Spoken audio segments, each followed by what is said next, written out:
Hello everyone, welcome back to the channel education arena पे आप सभी का स्वागत है। तो आज हम लोग यूनिट नंबर 2 VLSI का यूनिट नंबर 2 और चैप्टर नंबर 4 आज हम लोग देखने जा रहे हैं। तो इसके पहले हमने टैप और अगेन टैप कंट्रोलर क्या होता है, जेट टैग क्या होता है, हमने ये पूरा पूरा डिस्क्रिप्शन में हमने ये पढ़ा हुआ है। ओके, इन केस अगर आपको उसके बारे में अगर आप डेटा रजिस्टर अगर आज का वीडियो अगर देखने जा रहे हैं तो मैं आपको सजेस्ट करूंगा, मैं इधर आई बटन पे आपको प्रीवियस सारे के सारे टॉपिक्स दे दूंगा। जे टैग क्या होता है, टैप कंट्रोलर क्या होता है, टैप क्या होता है।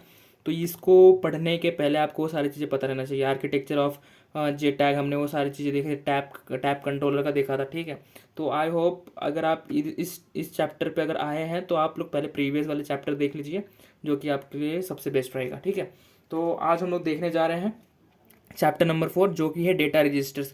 तो डेटा रजिस्टर्स के अंदर अगर आप लोग देखेंगे, we have 4 types of JTAG data registers. तो कौन कौन से डेटा रजिस्टर्स होते हैं हमारे पास? पहला जो होता है बाउंड्री स्कैन रजिस्टर, जिसको हम लोग कहते हैं BSR। ठीक है, BSR इसका जो शॉर्ट फॉर्म होता है ना, ये भी आप लोग ध्यान में रखिएगा। ठीक, बिकॉज काफ़ी इंपॉर्टेंट है, क्योंकि कभी कभार ऐसे क्वेश्चन आ जाते हैं ना, एक्सप्लेन BSR। तो BSR क्या है मेरे को पता ही नहीं है, तो हमको इसका मतलब पता रहना चाहिए। अगर VLSI अगर आप पढ़ रहे हैं, जे टैग में हो आप, तो BSR का मतलब होता है बाउंड्री स्कैन रजिस्टर्स। अगेन उसके बाद होता है बाईपास रजिस्टर्स, उसके बाद होता है डिवाइस आईडी रजिस्टर और यूज़र डेटा रजिस्टर्स। तो ये जो यूज़र डेटा रजिस्टर है, ये हमने प्रीवियस चैप्टर्स में हमने इसको पढ़ा है, बट इसको हम लोग रजिस्टर के साथ में इस वाले रजिस्टर को भी देख लेंगे। ठीक है, और नीचे मैंने कुछ फुल फॉर्म्स लिखे हैं। जे टैग का क्या फुल फॉर्म होता है, टैप का क्या होता है, FSM का क्या होता है, जो कि हम लोग इसको इस चैप्टर के अंदर देखने वाले हैं। तो जे टैग का मतलब आपको पता है, joint test action group. Again TAP का क्या होता है, test access port. Again FSM का क्या होता है, फाइनाइट स्टेट मशीन। तो फाइनाइट स्टेट मशीन हमने देखा है। ठीक है, हमने प्रीवियस चैप्टर में इसको देखा था। तो अगर आपने, मैं आपको अभी भी रिकमेंड कर रहा हूँ, अगर आपने नहीं देखा है तो आप लोग प्लीज़ उसको देख लीजिए, तभी ये वाले चैप्टर को देखिए, तब आपको समझ में आएगा। ठीक है, तो पहला जो हमारा पॉइंट था वो था बाउंड्री स्कैन रजिस्टर्स। तो हम लोग बाउंड्री स्कैन रजिस्टर का यूज़ क्यों करते हैं? तो देखिए, ये जो डेफिनेशन है, ये डेफिनेशन आप लोग देख लीजिए, पढ़ लीजिएगा। मैं आपको नोट्स प्रोवाइड कर दूंगा, आप लोग उसमें देख लेना। बट एक सिंपल से अगर लैंग्वेज में अगर मैं अगर बोलूँ, तो आप लोग इधर एक फिगर देख पा रहे हैं। तो जैसे क्या है, इधर चिप 1 है, चिप 2 है, चिप 3 है। तो तीनों की तीनों चिप है ना, ये एक दूसरे के साथ में कनेक्टेड है। अब ये कनेक्टेड है, अब इसमें क्या होता है, सपोज अगर आपके पास ये वाला चिप, जो चिप 1 है, ये अलग वेंडर से मिला है, चिप 2 अलग वेंडर से मिला है, चिप 3 अलग वेंडर से मिला है। तो क्या होगा ना, सबकी जो टेस्टिंग जो की गई है वो अलग अलग टेस्टिंग की गई है। ठीक है, जिसको हम लोग कहते हैं ATE। उसका मतलब होता है कि ऑटोमेटिक टेस्ट इक्विपमेंट। वो जो भी इक्विपमेंट होता है उसको ऑटोमेटिक टेस्ट इक्विपमेंट, इस तौर से वेंडर्स क्या करते हैं, रिस्पेक्टिवली उसके रिस्पेक्टिवली उसको टेस्ट करते हैं। ठीक है, ये तो उधर टेस्ट हुआ है, तो ये कुछ A कंपनी का होगा, ये कोई B कंपनी का होगा, ये कोई C कंपनी का होगा। तो हमको तो पता नहीं है ना कि ये चीज़ें जो हम लोग कनेक्ट कर रहे हैं बराबर है कि नहीं है। अब ये बराबर नहीं होता है तो हम लोग इसको यूज़ नहीं कर पाएंगे। ठीक है, और दूसरी बात ये होती है ना कि अगर आप लोग इसको असेंबल कर देते हो और उसके बाद अगर आप लोग फिर से टेस्टिंग के लिए सोचते हो ना, जो टेस्टिंग होता है ना काफ़ी एक्सपेंसिव होता है, तो उसके लिए आपको बहुत खर्चा करना पड़ेगा। तो वो चीज़ें करने से अच्छा, जैसे कि यहाँ पे दिया गया, if we want to access chip 2 IOs for some debug reasons. अगर हमको कुछ डिबग रीजंस के लिए अगर उसको यूज़ करना है तो आप लोग कैसे यूज़ करोगे? तो उस चीज़ों को यूज़ करने के लिए तो एक ये वाई वी नीड इट, हमको उसका यूज़ क्यों किया, बाउंड्री स्कैन रजिस्टर का यूज़ क्यों किया जाता है, तो ये जो सेक्शन है क्वेश्चन किया गया है। ठीक है, अगर इस तरीके से चीज़ें होगी तो इनपुट आउटपुट आप लोग कैसे यूज़ कर पाओगे, उसका नहीं यूज़ कर पाओगे। लेकिन अगर आपको इसका भी, अगर चिप 2 का भी अगर इनपुट आउटपुट अगर आपको यूज़ करना है तो आप लोग क्या कर सकते हो, आप लोग बाउंड्री स्कैन रजिस्टर का यूज़ कर सकते हो, और उसके जो बाउंड्रीज के जो भी इनपुट आउटपुट है आप लोग उसको भी एक्सेस कर सकते हो with the help of boundary scan registers. ठीक है, तो ये अगर आप लोग डेफिनेशन देखना चाहते हो तो देख लेना, पॉज कर लेना वीडियो, वैसे मैं आपको नोट्स प्रोवाइड कर दूंगा। ठीक है, तो ये वाला फिगर इंपॉर्टेंट है, ये आप लोग बना लेना। ठीक है, ओके फाइन। तो अब हम लोग चलते हैं BSR। ठीक है, तो इसका डेफिनेशन देख रहे थे भाई, BSR है क्या, कैसे यूज़ किया जाता है। तो boundary scan registers solves the problem. ठीक है, जो भी हमारा प्रॉब्लम था, जैसे कि चिप 1, चिप 2, चिप 3, ये सारी चीज़ें कनेक्टेड हैं भाई, इसका मैं इनपुट आउटपुट यूज़ कर पाऊंगा कि नहीं कर पाऊंगा। अगर इसका इनपुट आउटपुट भी अगर मेरे को यूज़ करना है तो हम लोग कर सकते हैं with the help of BSR। ठीक है, तो ये प्रॉब्लम सॉल्व कर देगा। If all the 3 chips has J tag, okay J tag है, J tag in it and supports boundary scan. अगर तीनों के तीनों चिप में अगर जे टैग है और बाउंड्री स्कैन अगर सपोर्ट करता है तो हम लोग डेफिनेटली इनपुट आउटपुट्स को चिप 2 के भी इनपुट आउटपुट को जो बीच में था ना उसको भी हम लोग यूज़ कर सकते हैं। We can control and observe any device input output pins. जैसे यहाँ पे बोला गया है बाउंड्री स्कैन अगर आप लोग यूज़ कर रहे हो, बाउंड्री स्कैन रजिस्टर का यूज़ कर रहे हो, तो किसी भी पॉइंट पे हम लोग किसी भी पिन को कंट्रोल या फिर ऑब्जर्व कर सकते हैं, ठीक है, किसी भी डिवाइस के। Even if it's input output are not expose to the top.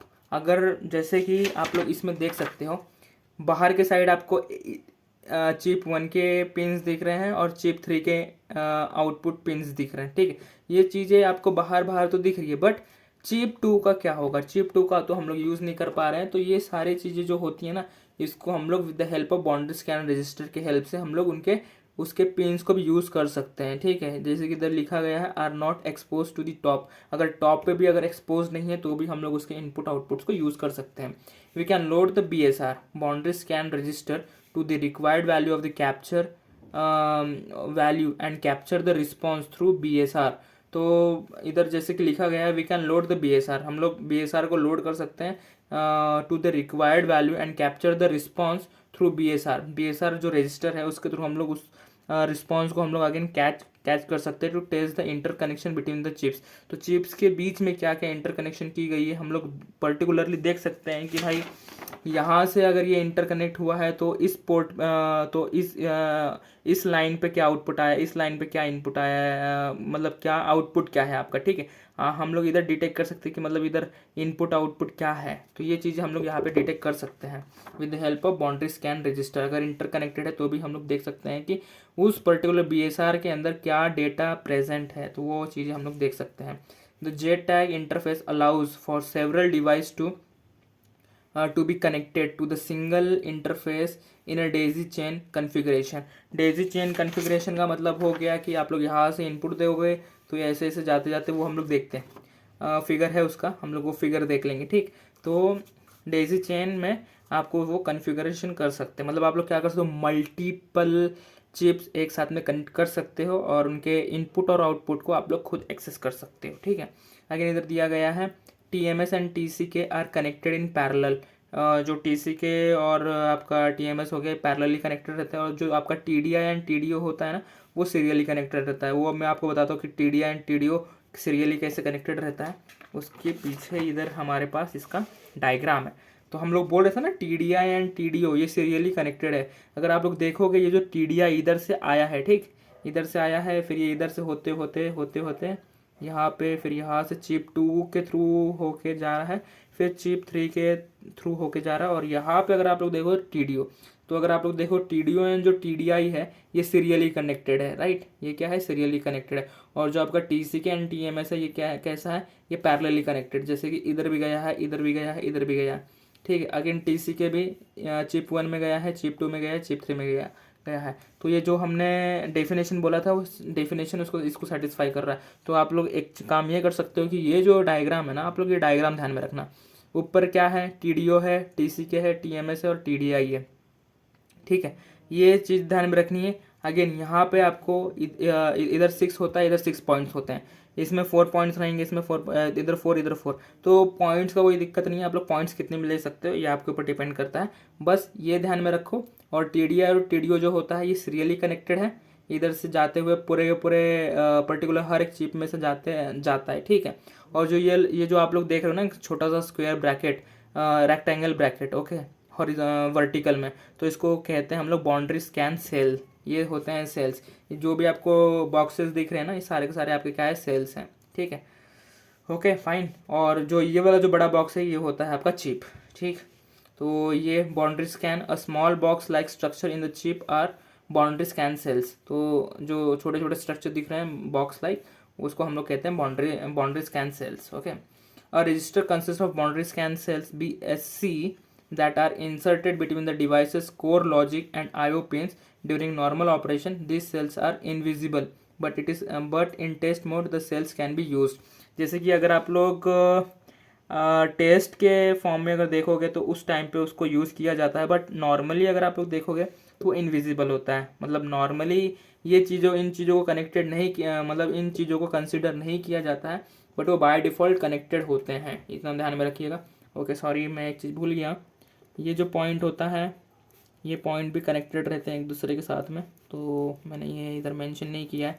तो ये दोनों भी कनेक्टेड रहते हैं, ठीक है। बाकी 4 इससे और 4 इससे कनेक्टेड हो गए, बाकी जो 2 बचे थे वो एक दूसरे से कनेक्ट हो गए, ठीक है। तो ये चीज़ें ध्यान में रखनी है, ये चीज़ें ध्यान में रखनी है। बाय डिफ़ॉल्ट आपका टी डी ओ तो सीरियल ही रहेगा, बाकी ये सारे कनेक्टेड रहते हैं। बस आपका जो सेल्स होते हैं ये कभी विजिबल होता है, कभी इनविजिबल होता है। जब आप टेस्ट मोड में जाएंगे तो ये विजिबल होगा, और जब आप लोग इसको नॉर्मली यूज़ करेंगे तो विजिबल नहीं होगा, ठीक है।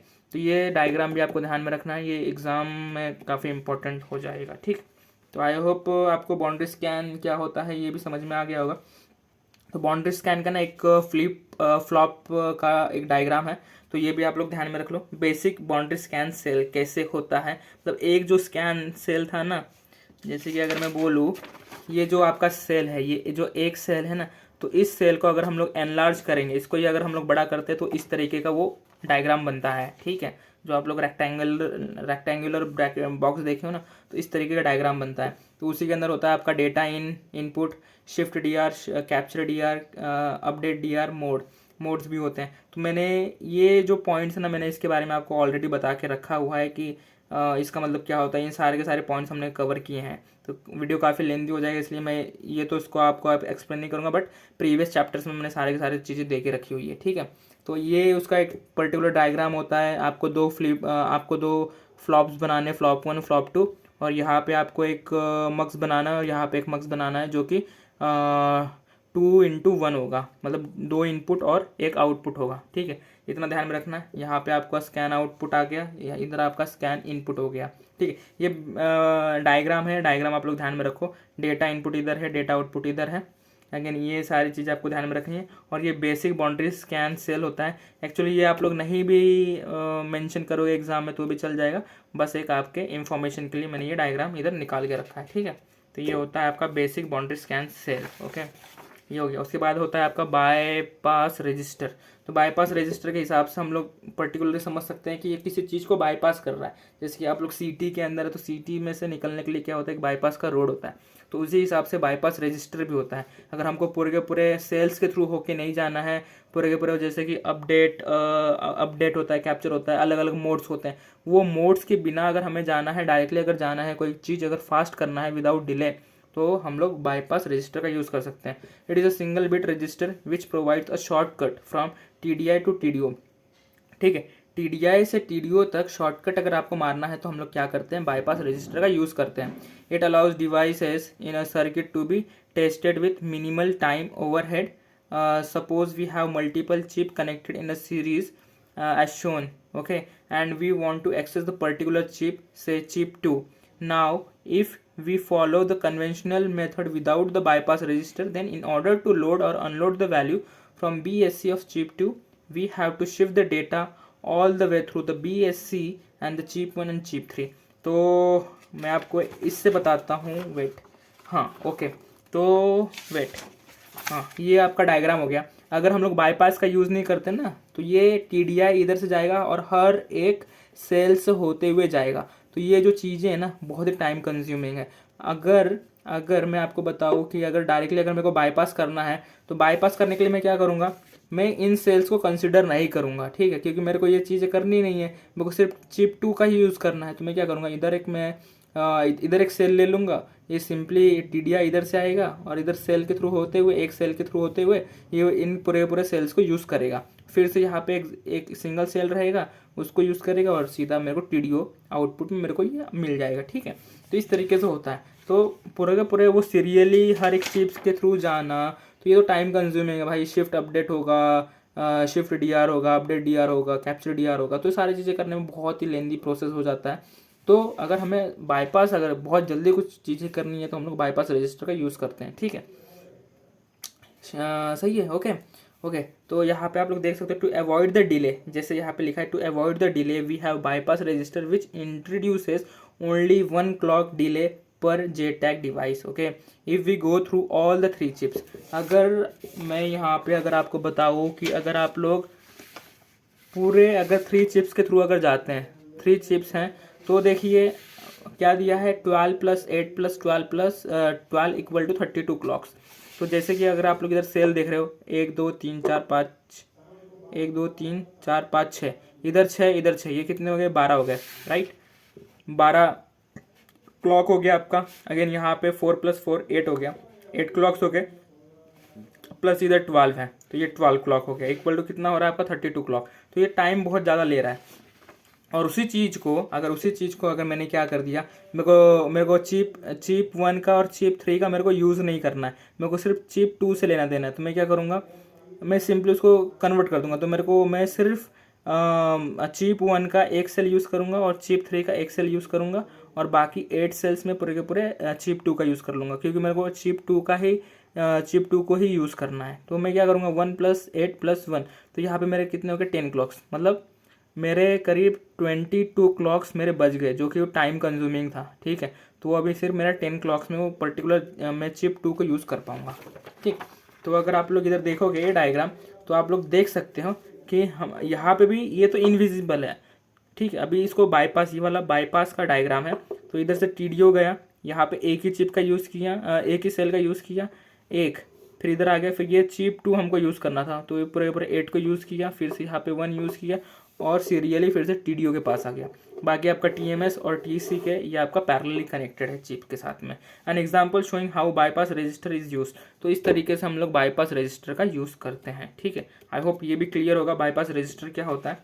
ईजी एंड सिंपल है, काफ़ी ईजी है, इसमें कुछ है ही नहीं, था ही नहीं, ठीक है। उसके बाद हमारा आ गया device ID register. Device ID register क्या होता है, it is only use to show the ID of the register. Register या फिर डिवाइस का जो भी आईडी रहेगा उसको शो कराने के लिए हम लोग डिवाइस आईडी रजिस्टर का यूज़ करते हैं। It is required for device identification. Device को आइडेंटिफाई करने के लिए हम लोग इस रजिस्टर का यूज़ करते हैं। Suppose we have a multiple JTAG devices with each JTAG having its own debug port or a tab. To make sure we are accessing the correct debug port, we assign a unique value called device ID code. तो भाई कोई भी चीज़ अगर आप use कर रहे हो तो पर्टिकुलर मैं उसी पर्टिकुलर डिवाइस को यूज़ कर रहा हूँ कि नहीं कर रहा हूँ, बिकॉज मल्टीपल डिवाइसेस हो सकते हैं और इसके अंदर कन्फ्यूजन हो सकता है। तो इसके लिए हम लोग क्या करते हैं, हर एक डिवाइस को हम लोग पर्टिकुलर एक आईडी दे देते हैं, ठीक। आईडी दे दिया तो हम लोग कौन से पोर्ट को डीबग कर रहे हैं या फिर कौन से डिवाइस का यूज़ करके हम लोग डीबग कर रहे हैं, तो वो चीज़ हमको पता चल जाती है, ठीक।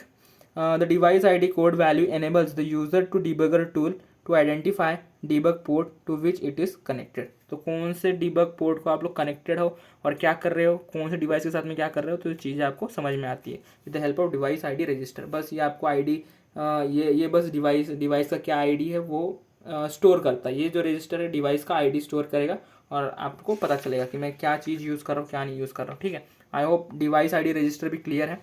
उसके बाद हम लोग आते हैं यूज़र डेटा रजिस्टर। तो ये हमने ऑलरेडी कवर कर चुके हैं, बट अभी वो रजिस्टर के इसमें आ रहा, तो हम लोग इसको भी देख ही लेते हैं, ठीक है। User data register have 2 register inside as shown in the figure. तो जैसे आप लोग देख सकते हो ये वाला जो डायग्राम है आप लोग फैमिलियर हो गए, अगर प्रीवियस वीडियो देखा होगा तो। एक होल्ड रजिस्टर होता है, शिफ्ट रजिस्टर होता है। सिंपली यार बहुत ईजी है, कुछ नहीं है। अगर आपको ये डेफिनेशन पढ़ना है, ठीक है, चलो मैं पढ़ लेता हूँ। The hold register stores the previous data and shift the register to shift register use to the shift in and next data without affecting the stored data, ठीक है। तो क्या करेगा, इसके अंदर 2 रजिस्टर होते हैं, एक होता है होल्ड रजिस्टर और एक होता है शिफ्ट रजिस्टर। तो मैं आपको डायग्राम के थ्रू ही बता देता हूँ क्या होगा। जब भी आप इधर से डेटा इन करोगे तो यहाँ पे शिफ्ट रजिस्टर के अंदर आएगा, ठीक है। शिफ्ट रजिस्टर के अंदर सबसे पहले आएगा, फिर चला जाएगा वो होल्ड रजिस्टर के अंदर। अब ये होल्ड रजिस्टर क्या करेगा, ये इस रजिस्टर में पर्टिकुलर जो भी डेटा रहेगा इधर होल्ड करके रखेगा, और जब तक होल्ड करके रखेगा जब तक मेरे को आउटपुट देना नहीं है तब तक, ठीक है। फिर से क्या होगा, फिर मेरे को ये जो होल्ड रजिस्टर है ना ये स्टोर करके रखेगा, मतलब इधर से तो हिलेगा नहीं। इनकेस अगर कभी पावर कट ऑफ भी हो जाएगा तो भी इस होल्ड रजिस्टर के अंदर मेरा वो जो भी वैल्यू रहेगा वो स्टोर्ड रहेगा, और इनके जब भी पावर ऑन होता है फिर से मेरे को वो वाला डेटा आउटपुट में मिल जाएगा। फिर से मैं क्या करूँगा, एक और डेटा दूंगा इनमें, और वो यहाँ पे आ जाएगा शिफ्ट, फिर ये क्या होगा शिफ्ट होगा, फिर से शिफ्ट होकर फिर से होल्ड रजिस्टर में आ जाएगा, स्टोर हो जाएगा। तो इस तरीके से चीज़ें होती हैं। अगेन अगर आप लोग इसका टॉप व्यू में देखोगे तो यहाँ पे आपके पास 3 मेन सिग्नल्स होते हैं जो कि टैप कंट्रोलर से आता है। वो होता है शिफ्ट डीआर, दूसरा डेटा रजिस्टर, ओके, डीआर का मतलब data register, shift data register, capture data register, update data register. Again कोई भी डिवाइस है तो उसके साथ में आपको टेस्ट क्लॉक मिलेगा, ओके, टेस्ट डेटा इन, ओके। तो ये सारी चीज़ें होती हैं। तो इस तरीके से आप लोग डेटा इन दोगे और ये इसी को हम लोग कहते हैं यूज़र डेटा रजिस्टर। ठीक है, यूज़र डेटा रजिस्टर का मतलब यूज़र कोई ना तो कोई तो एक रजिस्टर रहेगा जहाँ पे यूज़र क्या देगा, कोई ना तो कोई तो इनपुट देगा, और वो पर्टिकुलर जो भी चीज़ रहेगी वो स्टोर होनी चाहिए, होल्ड होना चाहिए, और जब भी मेरा मन करेगा मैं उसको एज अ आउटपुट मैं उसको यूज़ कर सकता हूँ। तो इतना ही है, बाकी और इसमें तो कुछ था नहीं। मैं इसलिए इसको ज़्यादा अच्छे से एक्सप्लेन नहीं किया है बिकॉज मैंने ऑलरेडी इसको एक्सप्लेन कर दिया, बहुत ही डिटेल में मैंने इसको एक्सप्लेन किया है यूज़र डेटा रजिस्टर को। ओके फाइन, मेरे ख्याल से आप लोगों को ये यूज़र डेटा रजिस्टर पूरे जो भी आपको जितने भी अपने डेटा रजिस्टर्स हैं जो हम लोग शायद हमने देखा नहीं था प्रीवियस चैप्टर्स में, तो वो सारे के सारी चीज़ें हमने यहाँ पे आज की वीडियो में कवर कर ली है। ठीक है, आई होप आप लोगों को ये डेटा रजिस्टर क्या होता है जे टैग में, VLSI में, आप लोगों को क्लियर होंगे। ओके, तो आई होप ये टॉपिक क्लियर है। वैसे ये अगर मैं बोलूँ, अगर इनकेस अगर डेटा रजिस्टर के ऊपर अगर क्वेश्चन आता है तो 5 मार्क्स बहुत हो गया मैक्स टू मैक्स, और आपको कुछ नहीं करना है, जो भी मैंने आपको बताया है ना, जो आपको समझ में आया बस वो आप एग्जाम में लिख दो, बाकी और एक्स्ट्रा आपको कुछ करना है नहीं। ठीक है, बस आपको एक पता रहना चाहिए भाई बाउंड्री स्कैन का क्या यूज़ होता है, बाईपास का क्या यूज़ है, डिवाइस ID रजिस्टर का क्या यूज़ है, यूज़र डेटा रजिस्टर किस लिए यूज़ किया जाता है, बस सिंपल सा है। जितने भी डायग्राम्स है डायग्राम ध्यान में रखो, डायग्राम ध्यान में रहेगा ना तो सारी की सारी चीज़ ध्यान में रहती है। Okay fine, I hope clear होगा ये टॉपिक डेटा रजिस्टर क्या होता है। ओके फाइन, तो चलो मिलते हैं अगले वीडियो में, तब तक thank you, take care, have a nice day and bye bye.